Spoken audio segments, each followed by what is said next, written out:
Bismillahirrahmanirrahim. Assalamualaikum warahmatullahi wabarakatuh. Alhamdulillah Allah kembali pertemukan kita. Mudah-mudahan ada tambahan ilmu yang bermanfaat bagi kita semua. Amin.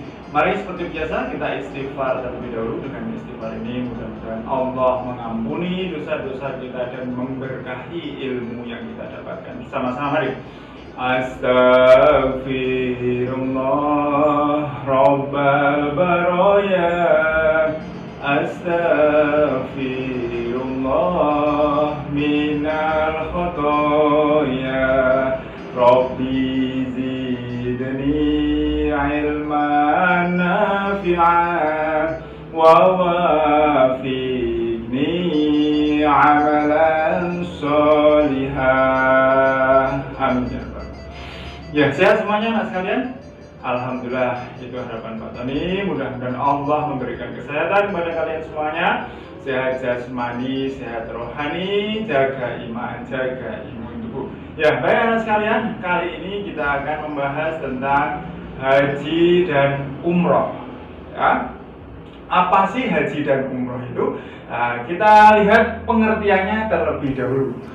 Ya, secara bahasa, haji artinya kemauan untuk datang ke suatu tempat.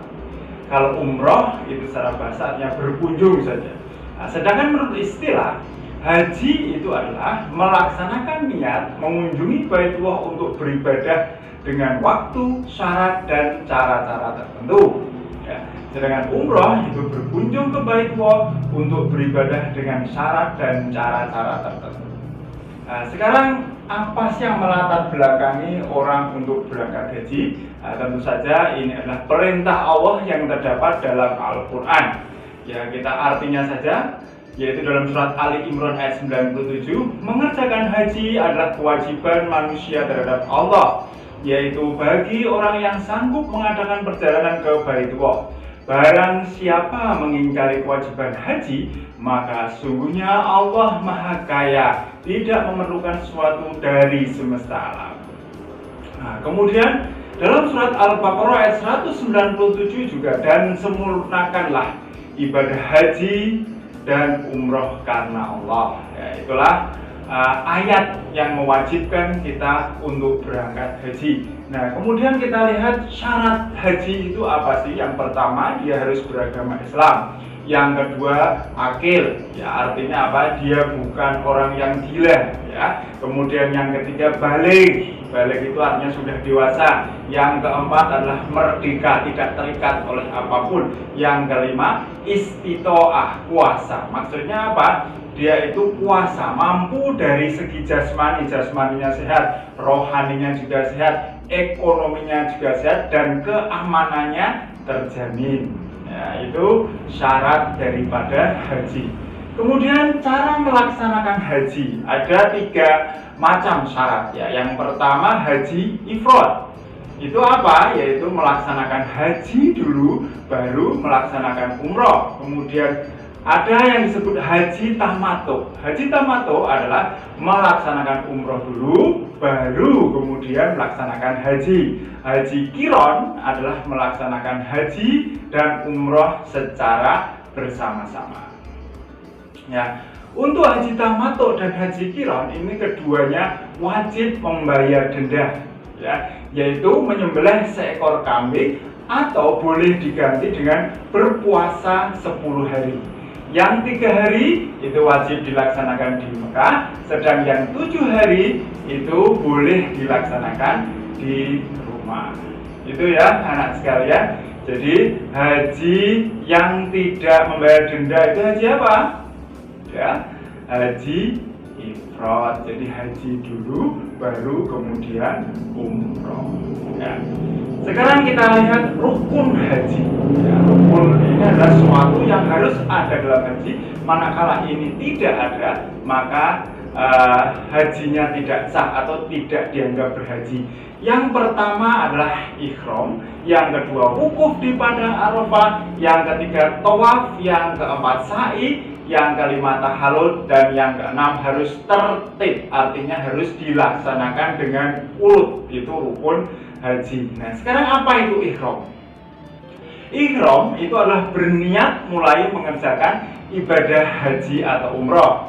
Ya, maka sebelum melakukan ihram disunahkan ya tentu saja harus mandi terlebih dahulu, membersihkan kuku, mencukur kumis, rambut, memakai wangi-wangian, sholat sunnah ihram 2 rakaat dan memperbanyak membaca talbiyah. Ya, bacaan talbiyah itu apa? Ya, coba kita baca bersama-sama ya. Labbaik Allahumma labbaik. Labbaik la syarika laka labbaik. Innal hamda wan ni'mata lak wal mulk la syarika lak. Nah, itu harus dibaca sebanyak-banyaknya ketika kita sudah ihram. Ya. Artinya apa itu? Aku penuhi panggilanmu ya Allah. Aku penuhi panggilanmu ya Allah. Tiada sekutu apapun bagimu. Sesungguhnya puji, nikmat dan kekuasaan hanya bagimu tanpa sekutu apapun bagimu. Ya.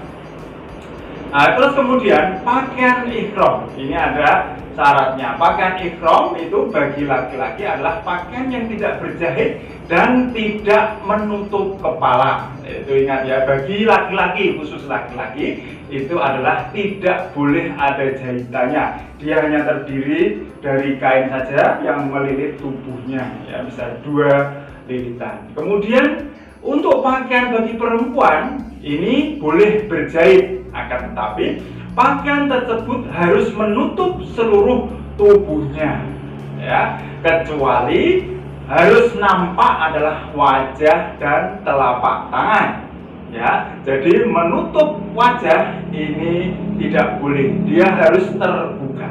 Itu syarat pakaian ihram bagi perempuan. Nah, sekarang kita lanjutkan rukun selanjutnya adalah wukuf. Apa sih itu wukuf? Wukuf adalah berdiam di padang Arafah pada tanggal 9 Zulhijjah. Jadi selama 1 hari harus tidur di Arafah ini. Waktu wukuf itu disunahkan untuk membaca istighfar, zikir, tahlil, doa. Ya, doa itu mustajab di sana. Ya, doa untuk pribadi maupun untuk orang lain, kepentingan keluarga, dunia dan akhirat disertai rasa tawadhu, takut dan fokus hanya kepada Allah. Nah, kemudian kita lanjutkan rukun selanjutnya adalah tawaf. Tawaf itu apa sih? Tawaf adalah mengelilingi Ka'bah sebanyak 7 kali. Syaratnya adalah dia harus suci, menutup aurat 7 kali putaran, ya. Dimulai dari Hajar Aswad dan diakhiri sampai Hajar Aswad lagi. Terus kemudian Ka'bah berada di sebelah kiri orang yang tawaf. Kemudian bagaimana dengan mencium Hajar Aswad? Itu hukumnya sunnah saja, ya. Jangan kemudian kita memaksakan diri untuk mencium sampai membahayakan diri atau membahayakan orang lain. Cukup melambaikan tangan saja, itu sudah sama dengan mencium Hajar Aswad. Kalaupun ada kesempatan boleh, kalau tidak ada kesempatan tidak usah memaksakan diri, yaitu mencium Hajar Aswad. Nah, kemudian sekalian kita pelajari tentang macam-macam tawaf. Ada banyak macam tawaf, ya. Tawaf yang wajib itu adalah tawaf ifadah. Ya, ini termasuk dalam rukun haji. Ya, terus kemudian tawaf kudum. Ya, kita itu sudah tidak pernah melihat Ka'bah, maka melihat Ka'bah pertama kali boleh melaksanakan tawaf kudum atau selamat datang. Terus kemudian tawaf sunnah. Ini tawaf yang boleh dilakukan berapa kali pun jumlahnya, itu boleh, sunnah saja, tidak ada namanya.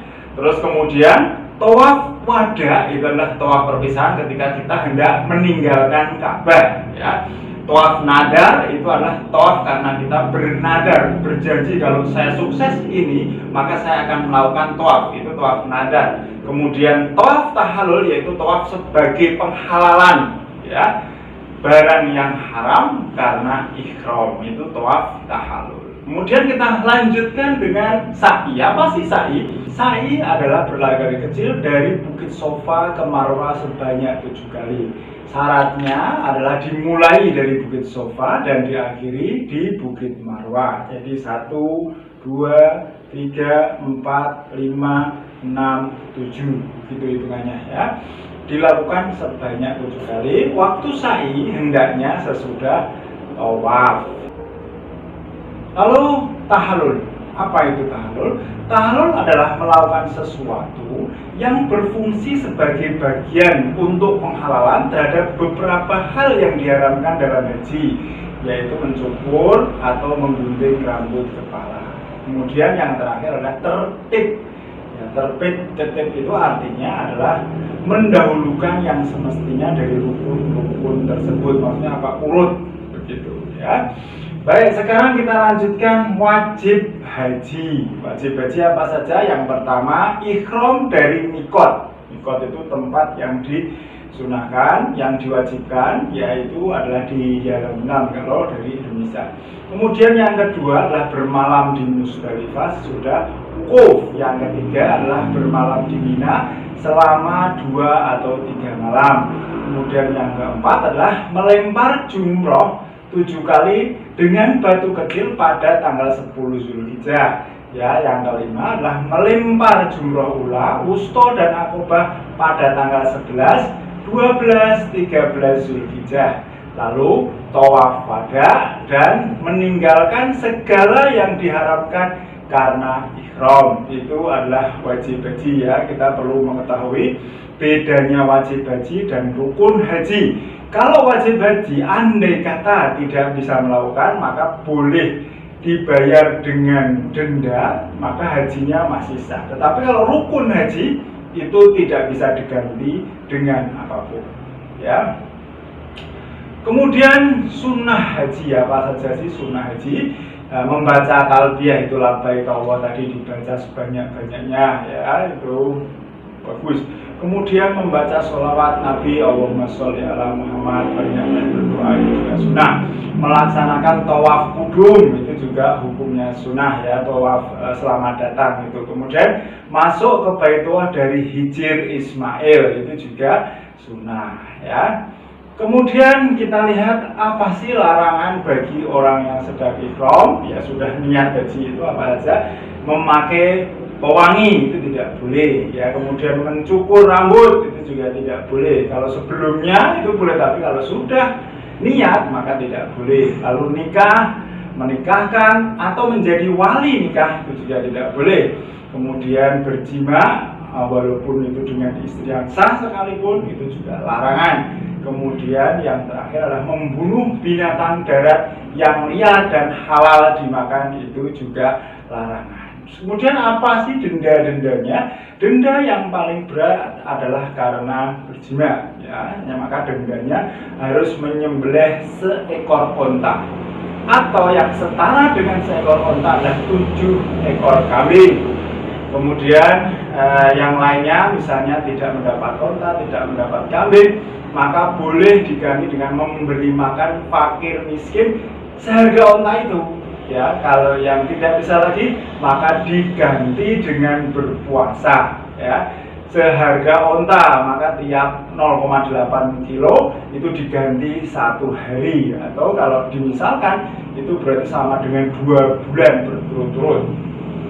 Kemudian mengerjakan salah satu larangan ya, maka dendanya adalah menyembelih seekor kambing, atau puasa 10 hari, atau bersedekah sebanyak 3 gantang kepada 6 orang fakir miskin. Terus kemudian dam, karena berburu itu dendanya adalah menyembelih binatang yang sebanding.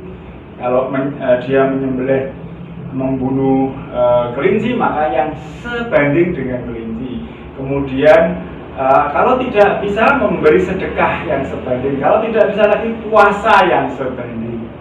Kemudian yang terakhir adalah hikmah ibadah haji, apa saja? Satu, yaitu memperkuat iman ya, iman kita tentu akan menjadi lebih kuat karena berhaji itu adalah mengorbankan semuanya ya, mengorbankan harta, mengorbankan waktu, mengorbankan kesehatannya, semuanya itu dikorbankan. Itu akan memperkuat iman seseorang. Lalu yang kedua adalah mempersatukan umat Islam ya, seluruh dunia bersatu dalam satu tempat. Yang ketiga adalah sebagai pelajaran berkorban, artinya mengorbankan kepentingan sendiri untuk kepentingan Allah.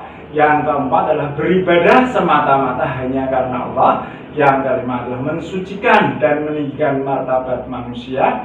Yang terakhir adalah mengenang tempat-tempat bersejarah, ya, terutama kaitannya dengan Rasulullah yang diutus ke dunia ini. Ya, itu saja untuk pelajaran kali ini anak sekalian. Mari kita akhiri bersama dengan membaca hamdalah. Alhamdulillahirabbil alamin. Assalamualaikum warahmatullahi wabarakatuh.